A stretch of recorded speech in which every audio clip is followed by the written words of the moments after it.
one thing consistently that works to move yourself from A to B is to first accept that you are at A. Hey y'all, it's Chimdi. So I think this is a long-awaited video because it's actually something that was recommended to me maybe years ago at this point in like a long list of suggested video topics, and I never made it because I don't think I knew exactly what to say. I didn't think of myself as an authority on having reclaimed my life and my energy, even though that's very literally what has happened. And I think you can really tell, you can see it in my skin and in my glow. And even if you watch older videos on my channel, you'll see the difference. But here we are, and I took some notes and I got some things to talk to y'all about. So I hope this is helpful. Before we get into it, thank you to my Patreon people. I really, really appreciate you. It means a lot to have your continued support. Y'all are so sexy. Of the sexiest subscribers that have ever subscribed, which is all of y'all, my Patreon people might actually be the hottest ones to do it, and I'm very grateful to be in your company. Let's go ahead and get started. So when we think about reclaiming our life and our energy, I'm referring to my phone notes right here. The first thing I wrote down was around disappointing people, and this is the framework for my own life. So this is how I feel like I have been able to reclaim my life and my energy. So the first thing was to realize that I could no longer live my life for other people. I think you start to get a sort of detachment from your life when it's no longer yours, when the importance you put on what other people think of you, whether in my experience it was my parents growing up in a family of immigrants, there's a real emphasis on making it worth it, making my parents sacrifice and hard work and all of the effort that they put into creating a beautiful life for me and our family. We need to make it worth that, and so we need to do what we can to really feel like, yes, thank you. It's like a thank you, you know, it's this energy of gratitude. So it's coming from a good place, but ultimately it's about discounting your own life. And I was reading some The Prophet by Khalil Gibran, and it talks about having children, and it says the children are not your own. Like, your children are not your own. They're their own people. You can give them support, but you can't tell them what to think, essentially. When it's safer to sort of do what your parents tell you, when you feel like life is a little bit scarier and you really need strong support and strong structure, that can look like overriding your own nervous system, overriding your own intuition, overriding what you know is right for you, and instead outsourcing that to someone else. And I was just reflecting on how you cannot outsource your life to anyone else. No one can tell you what to do. This video cannot tell you what to do. If anything resonates from this video, it's because you already knew it, and I'm just saying something you already knew. No one is an expert but you on your own life. And I think our system in America anyway is really about teaching people how to live, what they should want, who they should be, and there are really strict guidelines for that. And when people step out of those guidelines, the punishment in terms of belonging can be really harsh. And the pain of not being in community, of not having friends, of not feeling loved is so intense that you'll do, and this is not the case for everybody, of course, but I know I'm one of the people who like, okay, what do I need to do in order to be successful, happy, fit in, have friends, be popular? Like, what are the things that make people happy? And if someone says you need to look hot and be charming and do this and do that, I'll be like, okay, and I'll really try to make that happen. So I think I spent a lot of my life trying to be someone I'm not, and that's like such a cliche. I hate that it's coming out of my mouth, but it's one of those things where I know for me, I hear a lot of things and I think that applies to somebody else. That doesn't apply to me. You don't want to consider how I might be different from the norm. I might be an exception. I'm reading A Course in Miracles right now, and what I love about it is that it's very flat out. I'm on like day 27 or something, and the idea is something like, you cannot perceive what's in your best interest. And I was like, first off, you don't know me personally. So actually, maybe I'm different, and unfortunately, so many things that are cliches, so many things you hear people say, they might also apply to you. Consider it. Consider it. I remember I would like listen to Thomas Hubel videos. I'm in his 2-year timeless wisdom training. Trust me, we're gonna get into healing trauma because that's a big part of this. I remember in the beginning, I would listen to some of these videos and he would talk about these ideas and he would talk about trauma. And I didn't know it consciously, but I was thinking, oh, so other people's trauma. Like, I wasn't even thinking if he was even talking to me. I was like, so it's other people over there when they deal with trauma. So let me tell you, it was a shock when I learned that I, Chimdi, me, with the smile, also have trauma. Wild. So yes, the first thing has to do with people pleasing, because why else would you be living a life you didn't love if not because someone else told you that that's how it was supposed to be? Because if you believe that what you thought about your own life, what your decisions were, your choices, what you wanted for yourself, if you believed it was the ultimate priority, you wouldn't ever do anything but what was in your own best interest. It's when we start confusing that with other people's choices and other people's best practices and other people's ideas, that's when things start to get compromised. The next one is dreaming of labor. So when we all quit our jobs a couple years ago, it was a real trend to say, I don't dream of labor. I'm just trying to chill. Let me take a nap.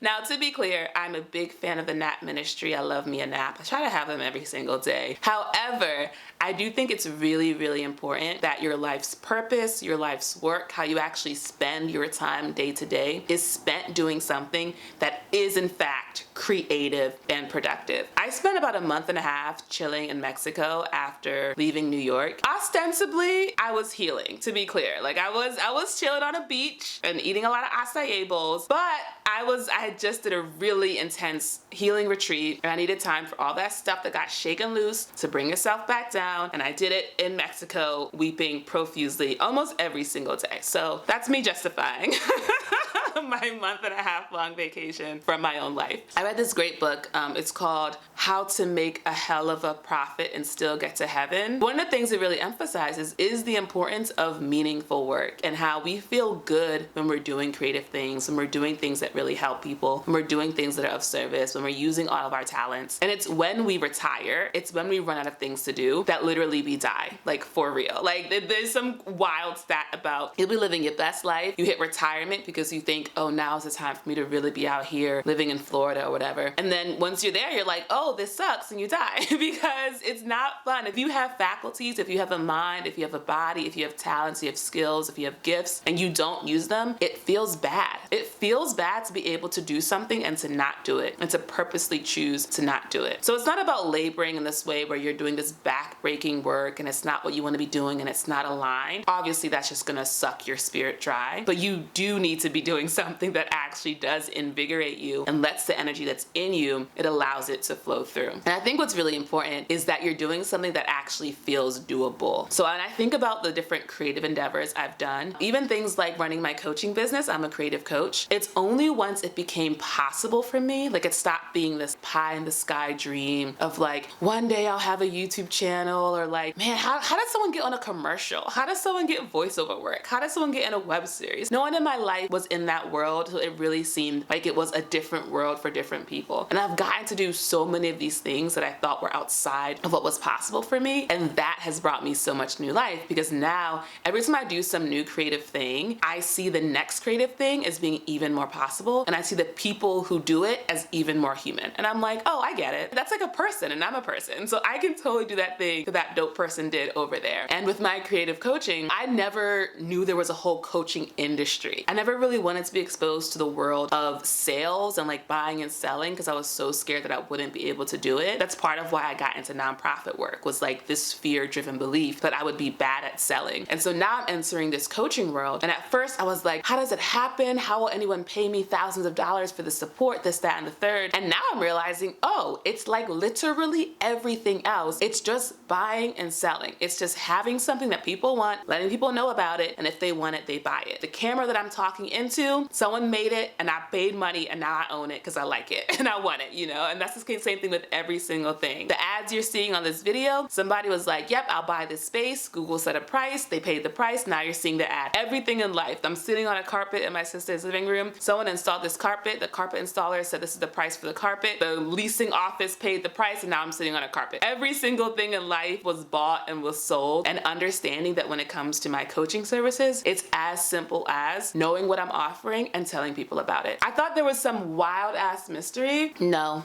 You get clear on what you're offering, you get clear on who you're selling it to, and then you just let them know this is the thing you have. And if they want it, they buy it. It's as simple as that. I think it was a podcast I listened to about becoming a millionaire. I'm saying it like I've already become one, but that's the energy you have to have, baby. And it referenced this money game that's playing in a stadium, and that's the game of like becoming a millionaire and being wealthy and all this. And most people don't even know, not even that they're not in the stadium, most people don't even know there's a game that's going on. They're like walking on the street outside. And I think for so long in my life, first I like knew there was a game going on. Like I heard the ruckus. I was like, what's going on over there? You know, what's this money situation? And then I entered the stadium, which is like, okay, learning some things about it. More or less passed, but did a little bit of investing. You know, I made a video like years ago at this point about like, here's how I'm investing, you know, with my little bit of money. It was cute. We had a good time. And now I'm on the field. Now I'm like, I have something to offer people and I'm going to sell it. And I think there's a reason why the money game is the sexiest, most fun game that exists. It's because it allows you to really tap into so many different parts of yourself, especially psychology, especially human development. I think a huge part of it is energy work and spiritual work and being able to connect to your light, connect to the source of all energy and let it flow through you. And that naturally brings more money, more opportunities. Being able to know your worth, sell something, feel like you're of service to the world, feel like it's balanced. It's not something where you are compromising your values or compromising what you really want to be doing. The process of being in that energy is what brings the energy back into your life. Healing. We gotta talk about healing. I think healing is maybe the most important thing. It's also like the bedrock, it's the foundation beneath every other thing. Because a lot of times we don't even realize that something is wrong. We just don't feel good. And we don't feel good day after day, month after month, year after year. And then if you're on Twitter, as I used to be, everyone is like that. Everyone. And I'm saying everyone lightly, right? The Twitter experience I was having matched my experience in life, which was like a lot of people complaining about the world being bad.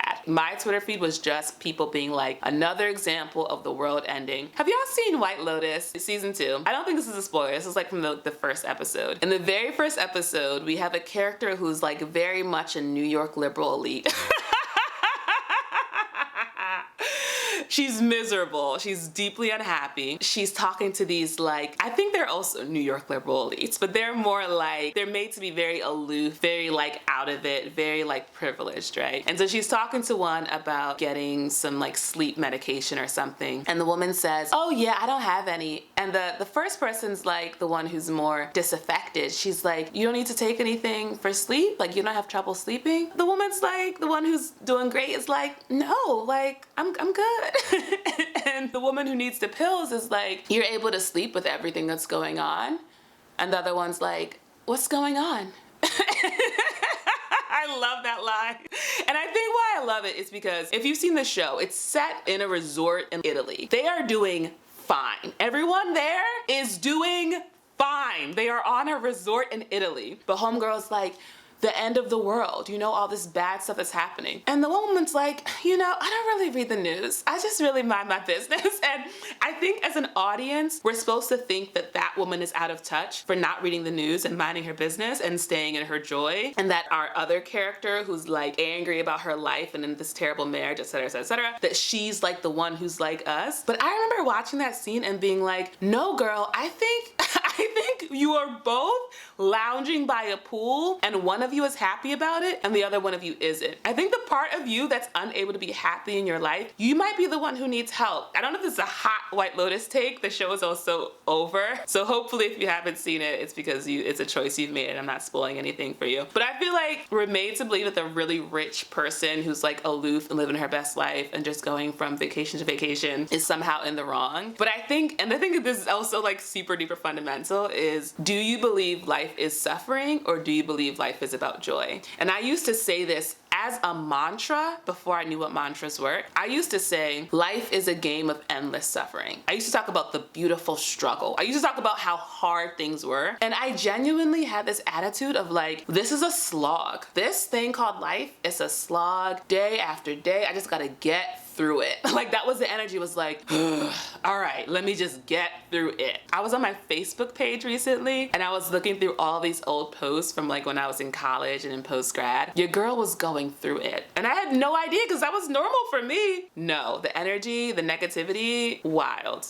Absolutely wild. With healing, you start to realize, oh wait, suffering isn't normal. It's not the default. It's not how it has to be. And actually, there are specific steps and strategies and things you can do and steps you can take to make your life one that's more joyful. I was talking to a relationship coach because I'm in this coaching container. She was working through her offer and she was talking about, you know, how she would support people. And I reflected on the process I would take if I was to support people who needed relationship help. And it would be that I would first identify, what about your situation situation is not working out for you, then I would build awareness through practices like meditation and journaling. Then I would do talk therapy to sort of figure out like, okay, like real gently, what happened such that you believe that you deserve much less than you actually do? And then I would do this process work that I learned from Thomas Hubel to allow that client to release that anger and that pain, that guilt and that shame and that sadness. I think a lot of us are walking around with a lot of anger, guilt, pain, sadness, shame, these really intense emotions that feel like they're too much to feel, and so we repress them. We repress them by smoking weed, to having casual sex, playing violent video games, being a workaholic, or a regular alcoholic. Classic, right? Like there are an infinite number of ways to not deal with your own stuff, and it's become normalized to just do whatever else but sit there, talk about your stuff, cry it out, and heal. When I think about this 2-year program I'm in, there has been so much knowledge and wisdom and all these esoteric things that we talk about and that we practice, but the actual root of what we do, what we've been doing for this last year, has been feeling our feelings and feeling our not feelings too. Like feeling the numbness, whatever is happening, it's about accepting it. Like you have to first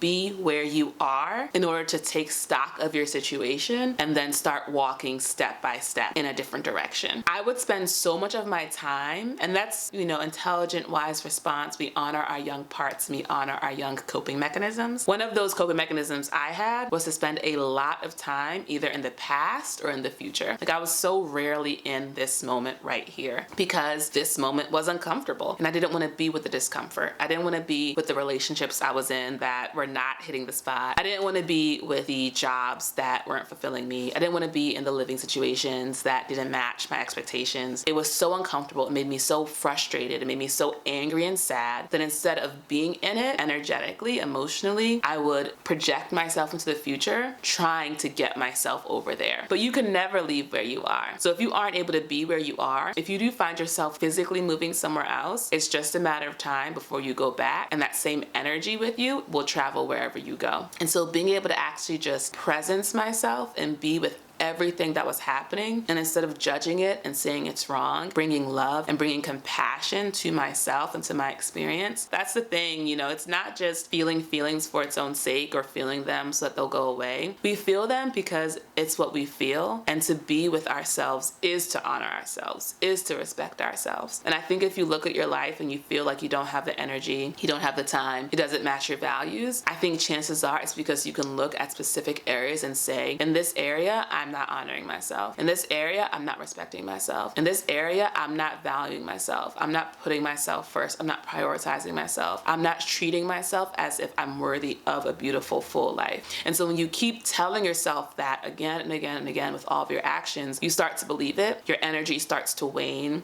You start to lose your life force, and then you die. So the